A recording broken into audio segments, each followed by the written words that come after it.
Hola, con mucho cariño quiero compartir con ustedes esta serie de audiolibros, Hábito del Amor, Amor Aórico, Somos Amor, Habítame, Tiempo de Amor,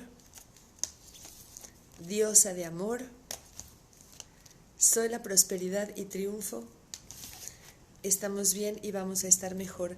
Hay aproximadamente 20 títulos maravillosos enfocados en la evolución de la conciencia, ya sea mediante afirmaciones, ya sea mediante ecología. También tengo una área de nacionalismo y amor a México y una parte muy bonita de monólogos que son historias sobre personajes importantes como María Magdalena, Remedios Varo, Frida Kahlo, Salvador Dalí. Yo los invito a escuchar, ahora que está el tiempo de reflexión, de estar en silencio, en casa, cuando queremos estar relajados, cuando queremos pues realmente salir del mundo y volver al origen, al corazón. Estos audios nos apoyan muchísimo en recuperar verdaderamente el enfoque en lo verdaderamente importante, que es estar bien, estar en presente, estar en equilibrio.